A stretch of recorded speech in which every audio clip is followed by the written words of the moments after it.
എല്ലാവരും ഐക്യമുള്ളവരായിരിക്കണം. ഐക്യമത്യം മഹാബലം എന്ന് പഴഞ്ചൊല്ല് നിങ്ങൾ കേട്ടിട്ടില്ലേ? ഐക്യത്തോടെ കൂടെ കഴിയാൻ ഒന്നാമതായി വേണ്ടത് യേശുക്രിസ്തു തന്നെയാണ്. നന്നായിരിക്കുവാൻ ഒന്നായിരിക്കുക എന്നതും ഏറെ പ്രധാനപ്പെട്ട കാര്യം തന്നെയാണ്. വിശുദ്ധ ബൈബിൾ പറയുന്നു, സഹോദരങ്ങൾ ഒന്നിച്ചു വസിക്കുന്നത് എത്ര വിശിഷ്ടവും മനോഹരവുമാണ്. അതെ, ഇന്ന് സ്കൂളിലായാലും നാട്ടിലായാലും വീട്ടിലായാലും ഐക്യത്തോടു കൂടെ കഴിഞ്ഞാൽ എല്ലാ കാര്യങ്ങളും നമുക്ക് സാധിച്ചു കിട്ടും. എന്നാൽ ഭിന്നിച്ചു നിന്നാൽ വീട് പോവുകയും ചെയ്യും. ഓർത്തുകൊള്ളുക, സ്നേഹം ഐക്യത്തെ ബലപ്പെടുത്തുന്നു.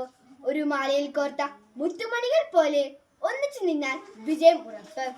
നമ്മുടേതായ സ്നേഹപ്രവൃത്തികൾ കൊണ്ടും വാക്കുകൾ കൊണ്ടും മറ്റുള്ളവരുടെ പ്രശ്നങ്ങളോട് ചേർന്ന് നിന്നുകൊണ്ടും ഐക്യത്തെ സുന്ദര സന്ദേശമായി നമുക്ക് പങ്കുവയ്ക്കാം. Happy Christmas and happy new year.